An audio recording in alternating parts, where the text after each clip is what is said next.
European club ফুটবলের মর্যাদার লড়াই, যেখানে কেউ কাউকে ছাড় দেয় না এক চুলো, সেখানেই এবার এলো বিশাল পরিবর্তন। ৩২ দলের টুর্নামেন্টকে ৩৬ দলের মধ্যে নিয়ে এলো উয়েফা। সঙ্গে বাতিল হয়ে গেল নিয়মতান্ত্রিক গ্রুপ পর্ব। লিগ পর্বে প্রতিটা দলকেই খেলতে হবে ৮টা করে ম্যাচ, যার 4টা হবে নিজেদের হোম গ্রাউন্ডে আর বাকি 4টা অ্যাওয়েতে।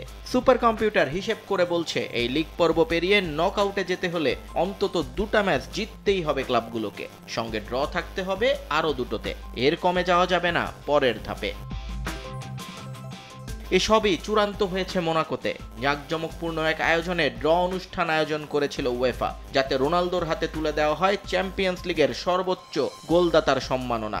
এরপর একে একে স্টেজে আসেন ফুটবল দুনিয়ার রথী মহারথীরা। এক একটি পট থেকে বের করেন এক একটি ক্লাবের নাম। বিপরীতে দর্শক সারিতে বসা ক্লাব কর্তাদের কখনো দেখা গেছে শঙ্কায়, আবার কখনো কাগজে কলমে দুর্বল প্রতিপক্ষ পাওয়ার আনন্দে উচ্ছ্বসিত। অর্ধেক পাউডারে দ্বিগুণ উজ্জ্বলতা। নতুন রিন অ্যাডভান্সড অর্ধেক পাউডারে দ্বিগুণ উজ্জ্বলতা।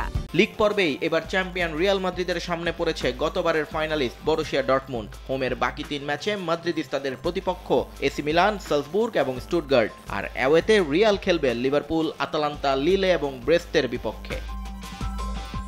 তবে লিগ পর্বে সবার আকর্ষণের কেন্দ্রে থাকবে বার্সেলোনা বায়ার্ন ম্যাচ। খেলাটি হবে ন্যু ক্যাম্পে। শেষ 4 মৌসুমে এ নিয়ে তৃতীয়বার বাভারিয়ানদের মুখোমুখি হচ্ছে বার্সেলোনা।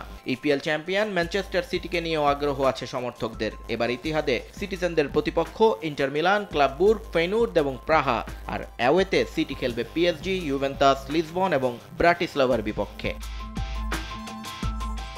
রাউন্ড রবিন লিগ পর্ব শেষে পয়েন্ট তালিকার প্রথম 8 দল জায়গা পাবে নকআউটের শীর্ষ 16তে, আর বাকি 8 দল আসবে টেবিলের 9 থেকে 24 নম্বরে থাকা ক্লাবগুলোর মধ্যে 2 লেগের প্লে অফ ম্যাচের ফলাফলের ভিত্তিতে। নিয়ম পরিবর্তনের খেলা এই পর্যন্তই। নকআউট থেকে ফাইনাল হবে আগের মতোই। আগামী 17 সেপ্টেম্বর থেকে শুরু হবে চ্যাম্পিয়ন্স লিগের এবারের মৌসুম। নিয়ন মুহাইমিন, সময় সংবাদ।